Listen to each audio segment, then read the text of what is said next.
world, this time by winning the NBA draft lottery just months after trading away Luka Doncic. Dallas now has the opportunity to draft a potential new face of the franchise in Cooper Flagg. So the Mavs won that lottery with a 1.8% chance to win. That's the fourth lowest odds to win the lottery since '85, which is when the lottery began. Dallas jumped 10 spots to win it, the biggest jump by any team since the NBA changed that format in 2019. Brian Windhorst, all I could think about was you last night, my friend. So tell me this. What did you think when that went down? You know, it's been an unbelievable year, an unbelievable story for the Mavericks. And also, by the way, for the Spurs, who've had an incredible up and down year with Greg Popovich and Victor Wembanyama. Their setbacks, they get a Rookie of the Year, and then they get in the top two. Like the Spurs, the book on the year in Spurs is almost as fascinating as the book on the year in Dallas. The book, the text this year is crazy. I know that there were people who were stunned and shocked by this, and I would say that's why they call it a lottery. It's a lottery because you get these kind of results like that. And the percentage chance is obviously very low, but the percentage chance for the teams to win who had the highest percent, 14%, that's very low. Nobody has a great chance. That's why you go through this. And so now the big thing in the league, Molly, that lit up my phone and I think was the big question across the entire NBA last night is, what do the Mavericks do? What do the Mavericks do here?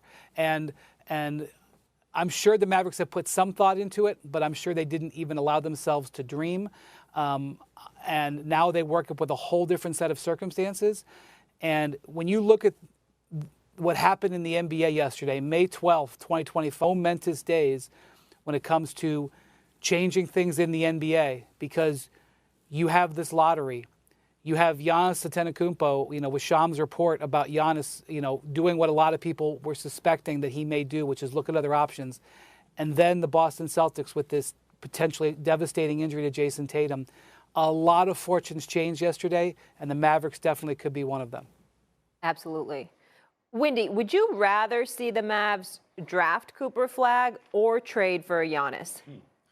Do you think that a franchise could trade Luka Doncic and Cooper Flagg in the same calendar year? That is the question people were asking last night. Honestly, I cannot see how they could trade him. And I'm going to give a technical answer. I will listen to the two pro athletes here in a second, but I'm going to give a technical answer as to why I believe that. And this is not a fun answer, but this is a reality in the modern NBA. In the modern NBA, it is very dangerous for your team to have three big salaries. In the apron era, and this is what I'm saying, I can feel people going, I don't want to talk about aprons, and I get it. But in the apron era, to have three big salaries on your team, it handcuffs you. And it means that all three of those guys got to be studs. And I offer you no more than the Phoenix Suns, who are the biggest culprits on this. They invested humongously in Bradley Beal, and Bradley Beal has not been performing like an all-star and has handcuffed their team.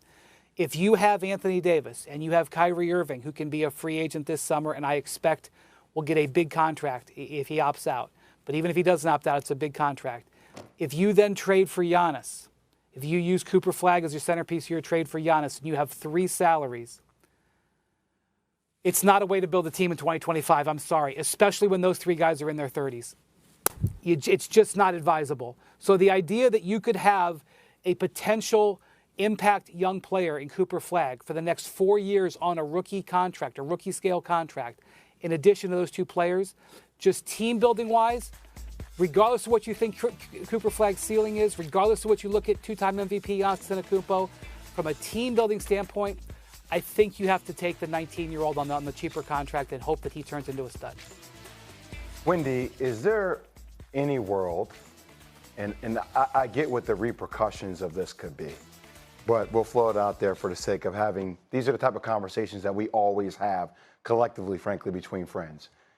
Is there any world that you can imagine that if you are able to get a centerpiece like Giannis for a Cooper Flagg, what the asset of Anthony Davis could be on the market and what you could get in return for that if you are Nico Harrison?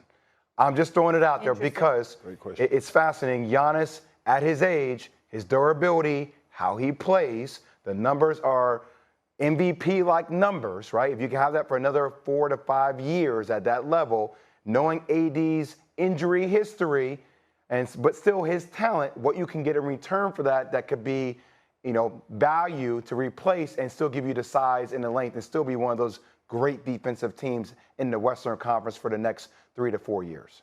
And potentially get younger to match Cooper Flagg's timeline.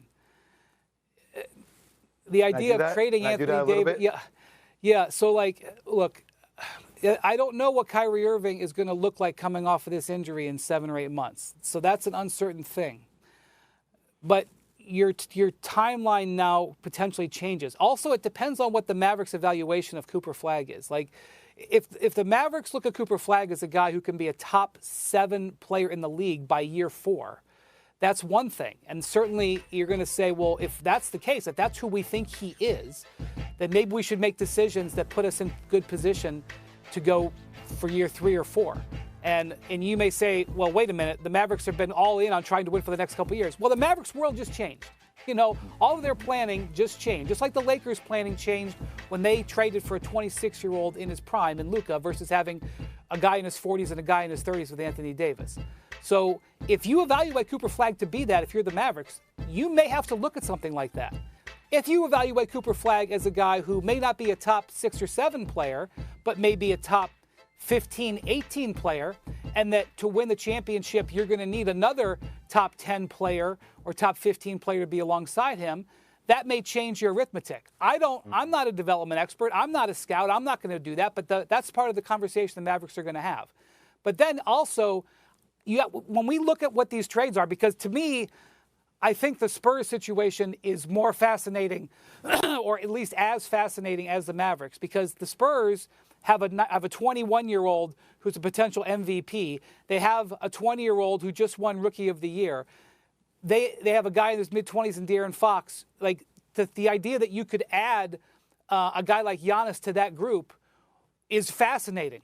So they've got to have their own set of thing. I think the number 2 pick is just as important. But before we debate on 1 versus 2 and whether either of those teams should cash in and go for Giannis, remember Giannis gets agency here.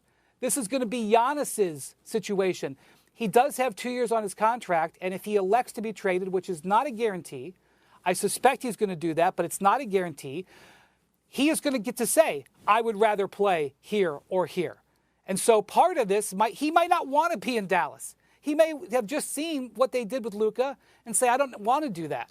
I saw how they treated this guy, and I don't want to do that. Or he may see, I'm going to come in and be alongside Kyrie and be alongside AD, and I think that's perfect for me. Let's do it. But assuming that, there's going to take a lot of alignment to figure out whether something like this is possible. Hey, Wendy, great point about Phoenix, but I will say I was a part of a team that had 3 pretty big contracts. But not in the aprons. Not in the aprons, UD. You're right. Different. I know. You're right, but not in the aprons.